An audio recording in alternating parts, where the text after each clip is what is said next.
Then now when we really come to this whole thing, there are certain challenges when we want to make this possible. When we want to build this ecosystem, we have to surmount these challenges. First one and foremost is the interoperability challenge. How do you make sure that Apollo system understands what Vedanta or even AIM system is using?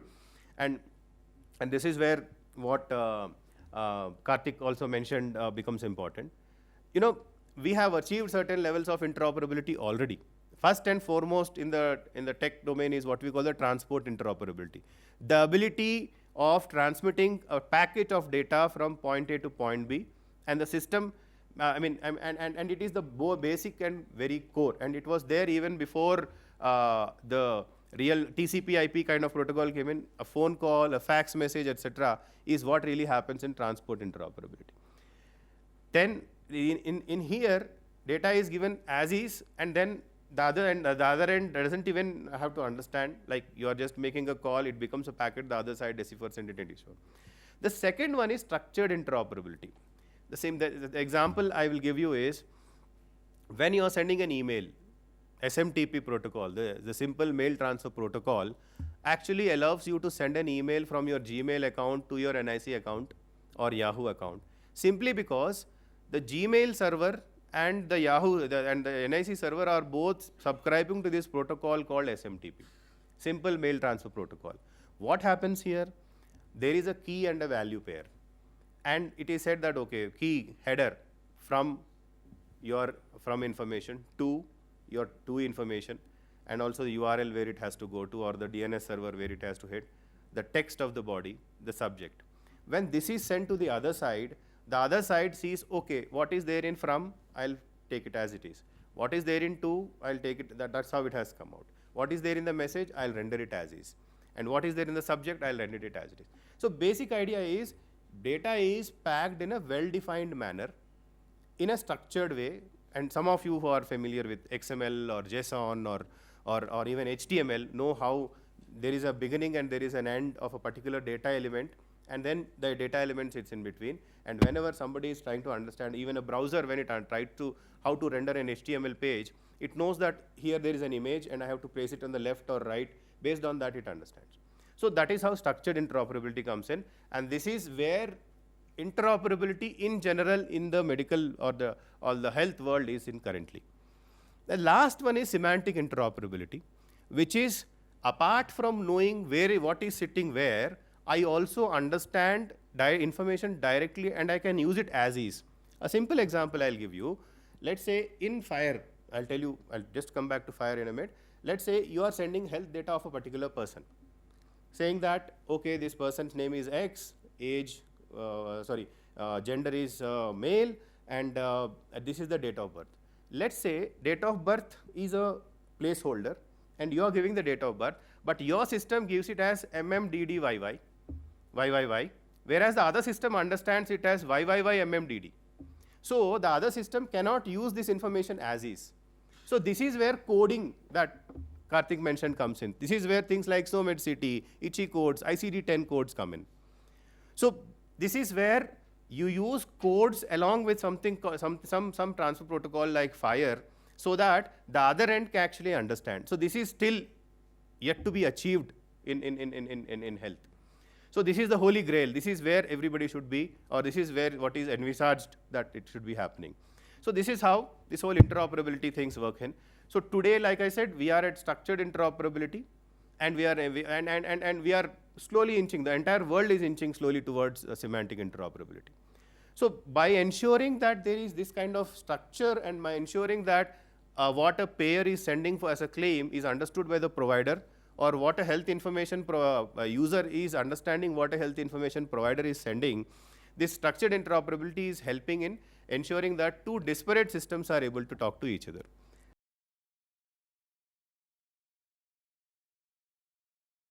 And in the Ayushman Bharat Digital Mission, in all the applications that we are using, we are currently using FHIR. So I've been talking about FHIR. So this is FHIR. FHIR actually is called Fast Health Interoperability Resource.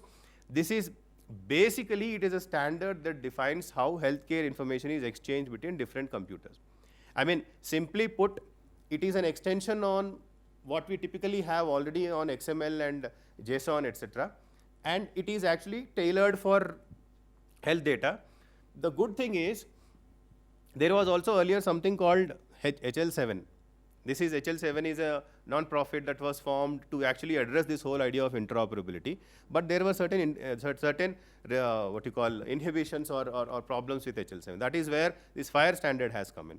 The FHIR standard actually allows you to use what are called RESTful API system.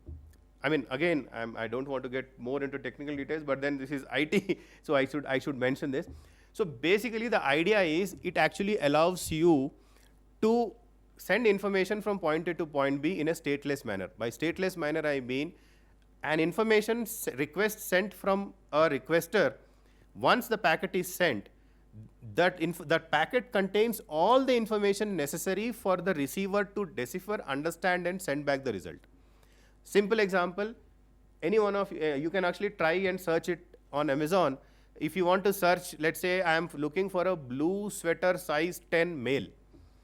If you look at the URL already contains this information. The APIs are actually enabled in a way to understand this URL, parse the information, and send it. So once the sender or you as a browser, through your browser have sent a request, the servers, the thousands of servers of Amazon sitting there, any one of those servers can simply pick up that information, look out the information, and look up for the result and send you back the result in an asynchronous manner. So this is what, in a nutshell, RESTful API is all about. This is enabled by FHIR, and this is important in health. In health is because I can't have synchronous APIs, in the sense I can't wait for a response while I am doing my work. It has to be like I fire and forget, and I process as the result comes back. So this is enabled by FHIR.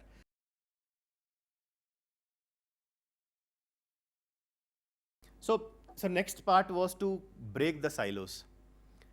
Like I said, we don't want Amazons, we don't want Flipkarts, we don't want those behemoths who are actually controlling the entire industry. As for example, that happens in the US, where two agencies called Cerner and Epic have kind of absolute control of nearly 70 to 75% of the market.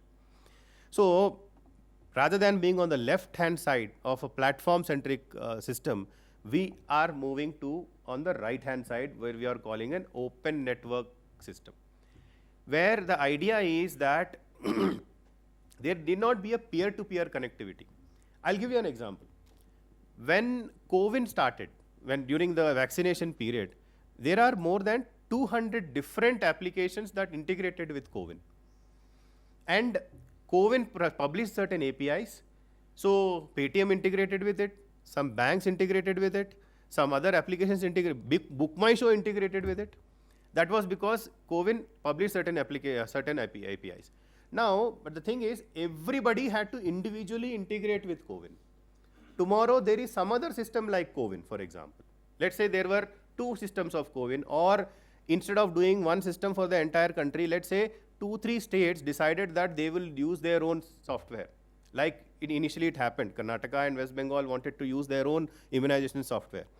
Had it been like that, imagine there is COVID, there is West Bengal COVID, there is Karnataka COVID, and all these 200 people would have to individually integrate with each one of them.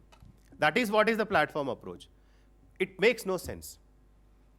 Instead, if all these three applications on the right side were subscribing to a particular protocol and have opened their APIs and are part of a network, and there is a gateway which is responsible for transmitting information from A to B without A bothering about whether directly integrating.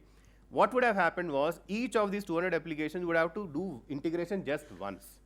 I just join the network from this side, like for example here, the patient side, I'm assuming this is the pointer, right? This is the pointer, no? Yeah.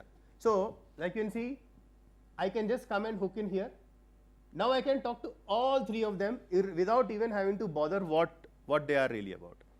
Here, in fact, instead here, I had to first integrate with this guy, then integrate with this guy, and then integrate with this guy.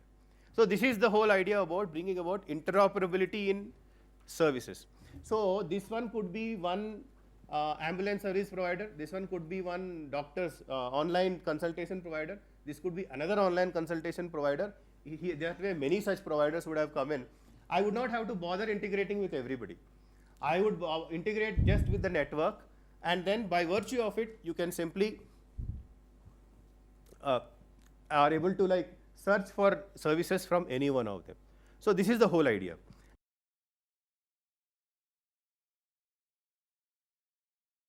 So this is how a typical unified health interface functional architecture looks like. I'll just take you through briefly about of each of these. So this is the end user application. This is you using something like Arogya Setu. And on Arogya Setu, you put in a request that I want to find a cardiologist in New Delhi for an appointment between 1st and 3rd of January. This request, which is, before that, you create your registry, that is your Aadhaar number or your unique ID, so that you are identified and you are a trusted player of the ecosystem. And then on the other side also, similarly, the service provider which is going to provide your service. This is one service provider, this is another service provider. I have just expanded one because I just wanted to put in these more arrows more easily. So they also have registered on the professional registry and the provider registry. That means the other side is also authenticated. Now this request from the end user is going, patient searches for doctor on defined parameters. This hits the gateway. This is what the digital mission has built. And these are the APIs that have been exposed on both sides and the protocol. So this information is coming in a certain format that we said should be coming in. Now the gateway looks up the network registry, which basically has list of all the end user applications and list of all the network, all the provider applications. Now that then forwards the request, all the parameters to HSPS, this one and also to this one, both of them. Then once the request is received, wherever the result is available, let's say in New Delhi only this HSPA has a doctor, this one doesn't serve in New Delhi. This is returning you a reply saying that the doctor details are given back to the UHI, and UHI now looks up for the registry again, originally where the request had come from, and then the response is relayed back to the gateway.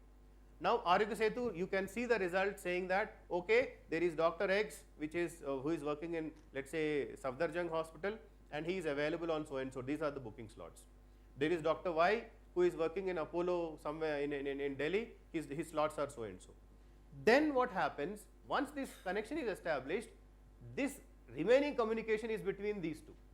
So the initial search and discovery part that was required was taken care of. You never had to like work, individually look at, for example, let's say I am not able to find a doctor on one app. I don't have to download another application, try to see whether it is available on that. My single application is able to talk to multiple applications and give results to me in one place. So that is the whole idea about interoperability of services. And then once the response is given, the remaining availability, booking, payments, etc. can happen between these two entities directly. So this is how the whole unified health interface works in. So I'm just trying to explain how each of the issues of creating this ecosystem are being addressed by way of in the digital mission. So this is how the unified health interface functional architecture typically looks like.